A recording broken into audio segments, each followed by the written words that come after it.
A Swampy Cree filmmaker and writer from northern Manitoba has just written a memoir in the form of a graphic novel. The book, titled The Unbeatable Sonya Ballantyne, tells her story as an Indigenous superhero. And joining us now to tell us more about this book is writer and filmmaker Sonya Ballantyne. Good morning, Sonya. Good morning. Thank you so much for joining us. Thank you for having me. This is such a fun story. Why did you choose to depict yourself as a superhero? Well, I always really connected with Superman when I was a kid, and I always really loved that idea of superheroes being a little bit depowered when they were young. So to deal with some of the racism and sexism I dealt with as a child, I imagined myself as a superhero just because it helped me deal with the more unjust parts of my life. So just thinking of myself as Superman pre-powers really helped.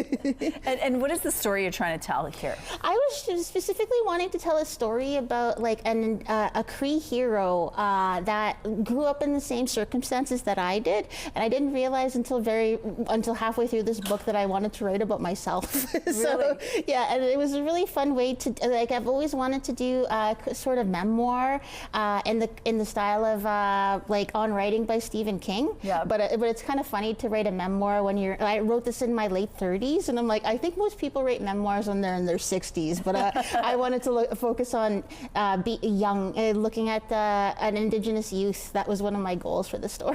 And there's lots of different characters, including your grandparents. Oh, yes. Tell us a little bit on what inspired you to share their story. Well, they were such a big part of my life growing up. They helped raise me, and I always wanted to tell a story about like the matriarchs of a community, specifically the kind of flip-floppiness of my grandma, who absolutely loved me, but was also very protective, for lack of a better word. Okay. And so it was very cool to see, my grandparents sadly passed away when I was 18, and I'm 40 now. And so the first time, Riel, who drew the comic book, the first time I saw my grandparents again in this format was so overwhelming to me in such a great way, just because it felt like seeing them again. So it was great to have that moment of, oh wait, my grandparents are still here. That is so lovely. And tell us a little bit about how this process works, because it took you 5 years to put this book together. So when you have a story and it's told this way,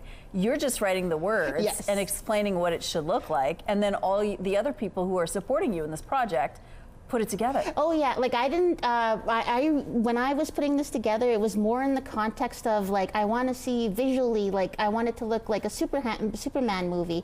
And Riel was one of the big people I really wanted to be on this project, because I wanted anime style, I wanted like big expressions, I wanted all this color, and I really loved writing it just because like it goes further than you think it will, because like when you're writing it, it's all in your head, but when you get somebody else to transfer that vision into something so visual, it was so much better than anything I could come up with on my own. So I really love working in collaboration this way. And now that you see it, it's all said and done. It will be launched in March. Yes. What is the most exciting part about this for you? I'm excited to see how young kids react to it, just because like even though there's a bit of like tough stuff in this, like mental illness, I was really drawn to the idea that maybe this was a story I always wanted to read when I was young. And when I grew up and realized that there wasn't stories like that yet, I realized that it was probably who better than me to do it. So I wanted to make sure that books that I needed when I was young were there for the people who still need them, because they still need them. Yeah, for sure. And you're going to help them through some tough times, just like you got through as a superhero. Thank you, Sonya, for sharing this with us. The Unbeatable Sonya Ballantyne will be launched in March. We'll have more details when that happens. Thank you, Sonya. Thank you.